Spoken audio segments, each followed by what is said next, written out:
ফলে এবার মানুষ নতুনত্ব দেখতে চায়, নতুন নেতৃত্ব দেখতে চায় এবং এবারে মানুষ পরিবর্তনের পক্ষে ভোট দিবে। ফলে এনসিপি কিন্তু পরিবর্তনের সিম্বল, পরিবর্তনের প্রতীক। কোনো ধরনের ক্ষমতার জন্য, আসনের জন্য আমরা কারোর সাথে কোনো ধরনের সমঝোতা, আমরা যদি একটি আসনও না পাই, জাতীয় নাগরিক পার্টি তার যেই আদর্শ, তার যে নীতি, তার যে লক্ষ্যে, সেই লক্ষ্যে অটুট থাকবে। আপনাদের কাছে এবং দেশবাসীর কাছে আমাদের এই অঙ্গীকার আমরা আবারও পুনর্ব্যক্ত করছি। ফলে এবং আমাদের এনসিপির যে কোনো প্রক্রিয়া আমরা খুবই স্বচ্ছভাবে নেওয়ার চেষ্টা করি, জনগণের কাছে সবসময় সেটা আমরা আমাদের বক্তব্য হাজির রাখি। আমাদের পুরো নির্বাচনী প্রক্রিয়া খুবই স্বচ্ছতার সাথে কিন্তু এগিয়ে চলছে। ফলে আমরা যদি কারোর সাথে কোনো ধরনের জোট বা কোনো ধরনের আলোচনা, সেটা কিন্তু আপনাদের সাথে আমরা খুবই খোলামেলা ভাবে সেটার জন্য কথা বলতে প্রস্তুত। আমরা বলবো, দেশবাসীর কাছে আমরা বলবো, এখানে কোনো গোপন কিছু নাই।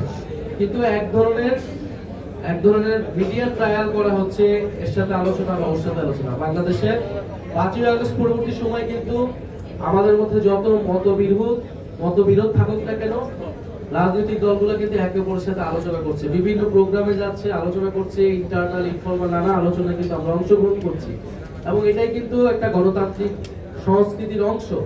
ফলে সেই ধরনের আলোচনাকে বা একটা ভাবে ফ্রেমিং করার যাতে চেষ্টা মিডিয়ার মাধ্যমে না করা হয়, এই জন্য মিডিয়ার যারা ভাই ও বোনেরা রয়েছেন, যারা হাউসগুলো রয়েছেন, তাদের প্রতি আমাদের এই অনুরোধ রইল।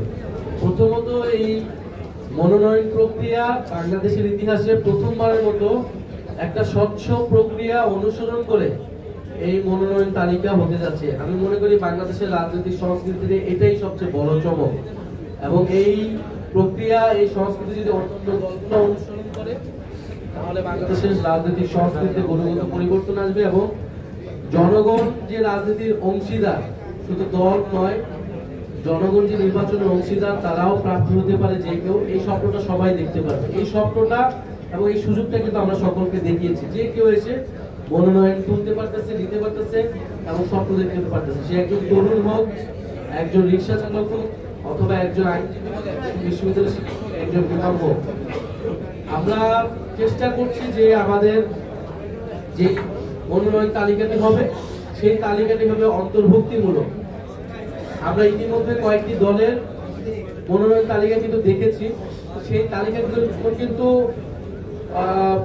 খুবই পুরনো ধাঁচেরই হয়েছে। অর্থাৎ যদি গণ অভ্যুত্থান না হতো, যদি তারা 5 বছর আগে ইলেকশন করতো, যে ধরনের তালিকা তারা দিত, সেই একই ধরনের তালিকা দিয়েছে।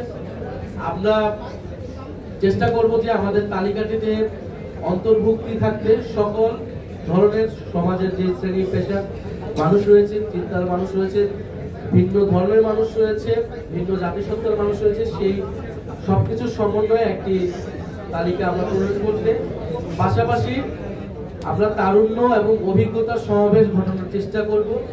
একদিকে যেমন আমাদের তরুণ তুর্কিরা থাকবে এই প্রার্থী তালিকায়, যারা গণ অভ্যুত্থান থেকে শুরু করে পরবর্তী সময়ে জাতীয় নাগরিক পার্টি এবং বাংলাদেশকে বিভিন্ন আন্দোলনে নেতৃত্ব দিয়েছে।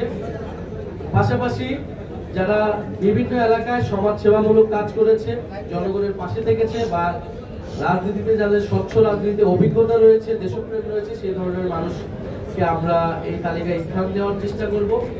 পাশাপাশি আমরা চেষ্টা করব যে বিভিন্ন পেশাভিত্তিক যারা রয়েছে, ডাক্তার, ইঞ্জিনিয়ার, আইনজীবী, শিক্ষক, এই ধরনের পেশাভিত্তিক যারা রয়েছেন বিভিন্ন পেশায় এবং যারা রাজনীতির কথা ভেবেছেন বিভিন্ন সময়, তাদেরকেও আমরা সুযোগ করে দিতে চাই।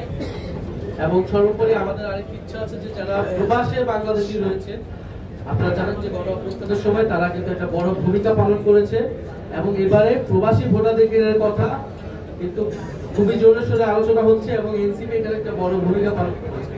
ফলে প্রবাসী বাংলাদেশিরা যারা দেশকে নিয়ে ভাবেন এবং অনেকেই দেশ নিয়ে কাজ করার ইচ্ছা রয়েছে, তাদেরও অন্তর্ভুক্তি থাকবে আমাদের। আমরা মনে করি যে যদি দেশপ্রেম থাকে, নিষ্ঠা থাকে, সততা থাকে, তাহলে অবশ্যই তারা এই কাজটি সঠিকভাবে পালন করতে পারবে। আমাদের দেশে প্রথাগত রাজনীতিবিদ বলতে, এমপি প্রার্থী বলতে আমরা যাদেরকে দেখেছি, জনপ্রতিনিধি বলতে যাদেরকে দেখে এসেছি, তারা কি ধরনের দেশ পরিচালনা করেছে এটা কিন্তু আমরা দেশ অভিজ্ঞতা লাভ করেছে ফলে এবার মানুষ নতুনত্ব দেখতে চায়, নতুন নেতৃত্ব দেখতে চায় এবং এবারে মানুষ পরিবর্তনের পক্ষে ভোট দিবে।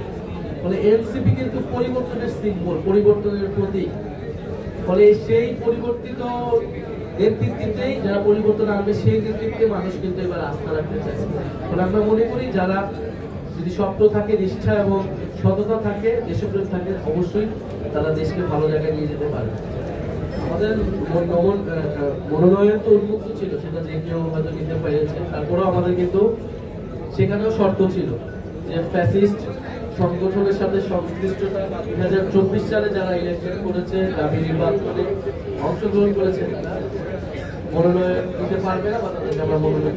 ফলে আমাদের পুরো প্রক্রিয়াটাই কিন্তু খুবই স্বচ্ছতার সহিত আপনাদের সামনেই সবকিছু হচ্ছে এবং এই ধরনের কেউই আমাদের এই তালিকায় আসবে না বলে আমরা এটা খুবই যাচাই বাছাই করে আমরা